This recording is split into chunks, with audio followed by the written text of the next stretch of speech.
One of the best things about finishing is starting something new.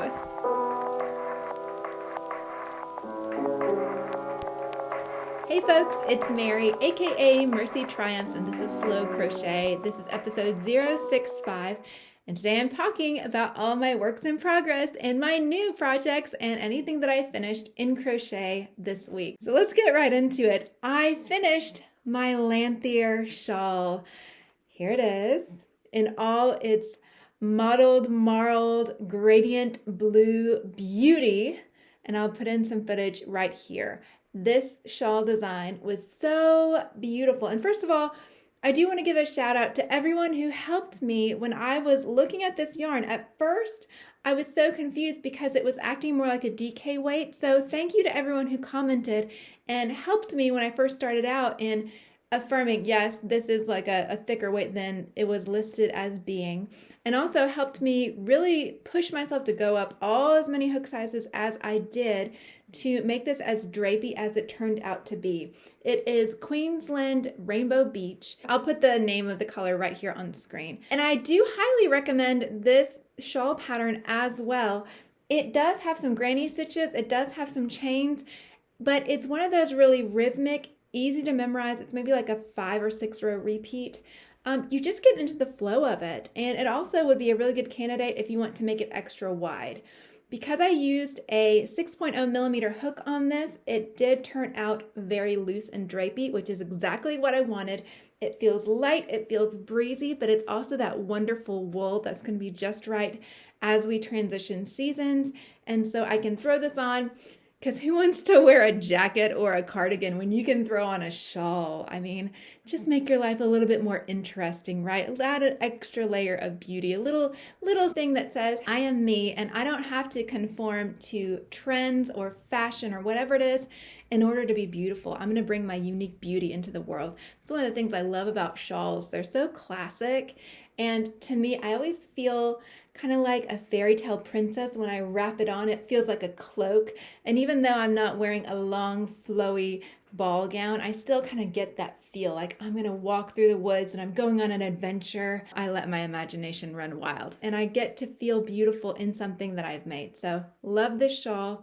All the information on it is listed below. And if you want to hear me ramble more about it, you can look in the past, maybe episode 64, 63, those kinds of videos. But if I completed a shawl, that means I get to start a shawl. So this one I kind of just did on a whim. I just grabbed something off of my shelf, out of my stash. And this is Haiku Concentric Cotton. And so this is the first time I've ever worked with a yarn like this, where it is kind of separate strands that you have to hold together as you go. How many is that? Is that 4 strands? Is that 6? I think it's 4. So you're holding those together as you crochet.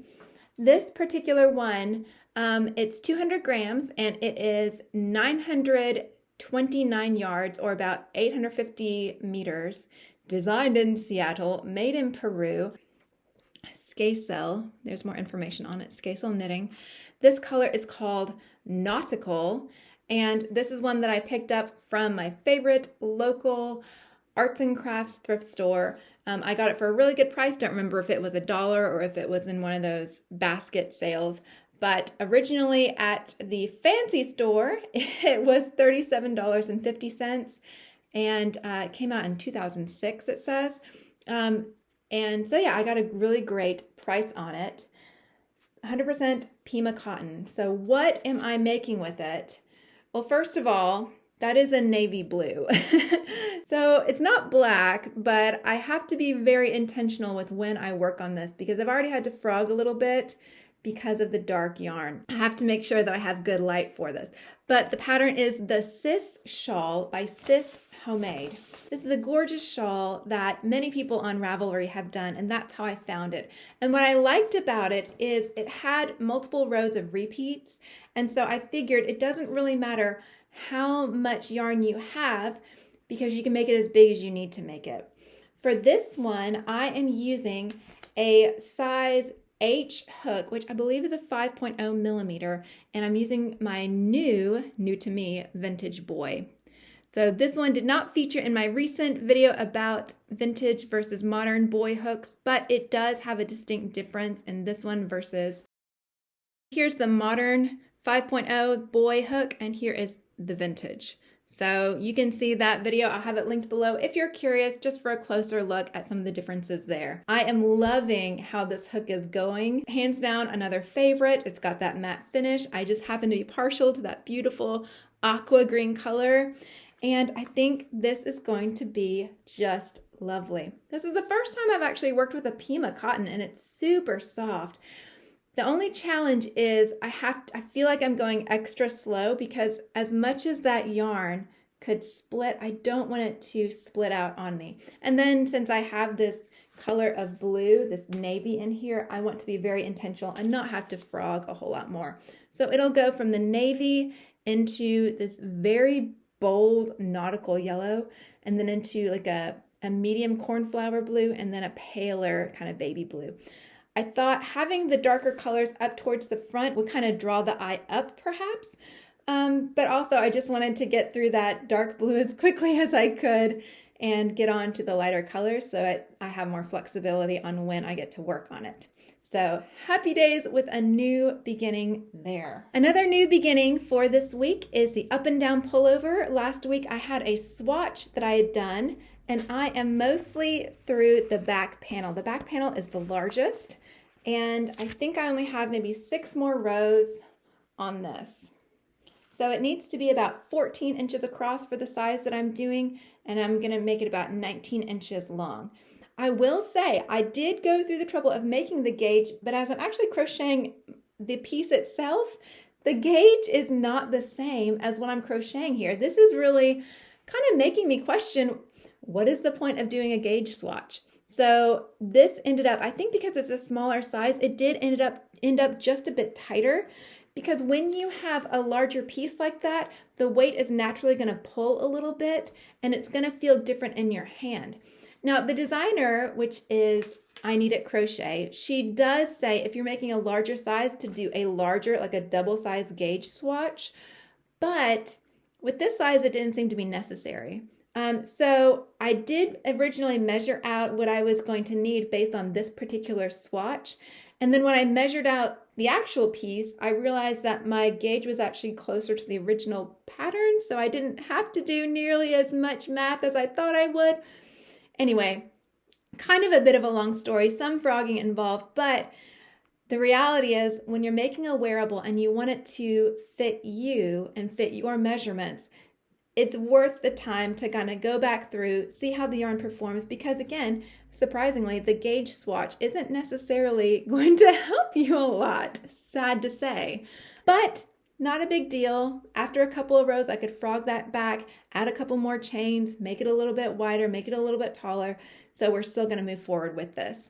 I am using measurements based off of a sweater that I really love how it fits. And so hopefully that's going to help me kind of hack the system to get the fit that I want on the sweater. But you know, even as I'm sitting here, I'm realizing, this could be all right as it is. I probably need to remeasure this just to be sure that I am actually getting my measurements accurate. Note to self. All right, so that's kind of my new beginning. Let me catch you up on a couple of works in progress. Number 1, Oliver Frog. Oliver Frog, who is a toad. This is the free pattern from Hobbii, and he doesn't look at all. Well, he looks similar to what Oliver Frog looks like, but I do have some modifications already. Number 1, for his scarf, I didn't have enough yarn to do the scarf fully. I think it called for 5 rows, and I only did 4. So not a big change, but a change nonetheless. I also decided that instead of doing striped shorts, that this toad needed a proper pair of overalls. So I just kind of winged how wide the bib would be. I went up as high as I wanted to, and I just did my chains. And then instead of trying to work into each individual chain, I just single crocheted over the entire chain. And I liked how that looked a lot better. So I crossed them in the back to kind of help keep them up a little bit. But I love how the little heart is still visible through there. And yeah, I just feel like the overalls, they work for him better than a pair of trousers would, a pair of shorts would. I made them a little bit longer, like 1 or 2 rows longer on the legs as well. This is a Southern gentleman of a toad, and I think wearing overalls just suits him so much more than the fancy finery shorts that the frog had. Things that I still need to do for this toad: I need to do his little boots, and then I need to do his face. I have his little cheek circles done, and then I need to go back to Cassandra's tutorial and embroider on the eyes, and then do his little smile up here, and then he will be done. I will show him off. I will tell you his name. But yeah, I'm actually kind of nervous about going and doing the eyes. I know I ought not to be. I can always pull it out, and the person I'm giving this to is not a perfectionist, so I really can give myself grace, but it makes me a little nervous. You know, the face can make or break these things. So wish me luck. Think positive thoughts to me about the little froggy face. And hopefully we'll see him next week. The last thing I want to talk about is my scrappy Hexagon blanket. This is one that I'm just going to check in once a month. But last time I checked in, I had a little conundrum because I was using this kind of marled, kind of birch tweed color in the main body of the blanket, and I was running short of it, but I had all of this extra cream. So I decided, after asking you guys what you thought, and number one, thank you for everyone who gave me their opinion, and number two, I want to say a special thank you to my friend. I'll put your name right here. Thank you for giving a diverse opinion. I think you said something to the effect of, mine might not be the popular opinion, but this is what I think. Thank you so much for being bold and saying that. I love having a diverse set of opinions. I love thinking about things from different ways. So y'all by no means have to agree with me or have to agree with each other. I love that we can have these discussions. And I really do want to say thank you for taking the time to speak up and say, hey, it's not my favorite look. I can definitely understand that point. I went ahead with what I had with doing the cream just because I was like, you know what? Honestly, a lot of these colors, and here are colors I wouldn't necessarily work with. They are leftovers from when I grabbed a couple of clearance skeins that I made hats with or scarves with or things to donate. They're not things that I naturally would gravitate towards, but they just happen to be in my stash. So in making this blanket, it's not intentional. It's not a reflection of me, but it's a way for me to take these small bits and work them up into something larger. And also just to have a break every once in a while from these bigger projects or more concentrating projects. Yeah, and it's a way to get to take even small bits of acrylic yarn and work them up in a way that they're gonna be used. So I really do like this smaller hexagon. And this is from Play Hooky With Me. I can put her information in the video description as well. So here's where we are. This is my center. And I am working my way around. I haven't made it all the way around, but I'm eventually gonna come, let's see, 1, 2, 3, 4, 5, like seven up around here for it to be a full hexagon round. To be honest, I am running a little bit low on acrylic, which is not a bad thing to have happen to me. I might try to do some where the center is one color and the next round is another scrap, and then the border row being that more solid adjacent row, that unifying color. I am wondering when the next Hobby Lobby clearance is going to be, because I hope to pick up some acrylic there. In terms of my yarn buying, I am trying to kind of branch out from my standard fare, but it is good to have a couple of skeins of acrylic to use for gifts or projects to donate. There are a couple of different places in my community that I like to donate things that I've made. And by using fibers that don't have wool in it, I know that those are going to be easy care for the people that receive them. So that's something I try to do throughout the year. But again, with these little bits and pieces, it's nice to give them a place and honor them for what they are. So that is what I have. Thank you so much for hanging out with me, y'all. Thank you for all of your comments, all of your likes, all of those shares, all of the subscribes. Thank you and hello to any of my new subscribers. Some of y'all have come along just in the last couple of weeks, and I really do appreciate you being here. It is such a joy to get to talk crochet with people.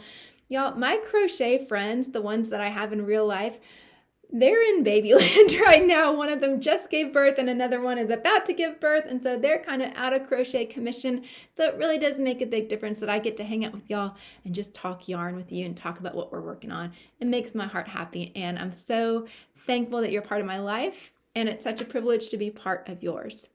If I'm not your cup of tea, thank you so much for listening this long. I do appreciate you, and I do hope I'll see you again soon. Bye.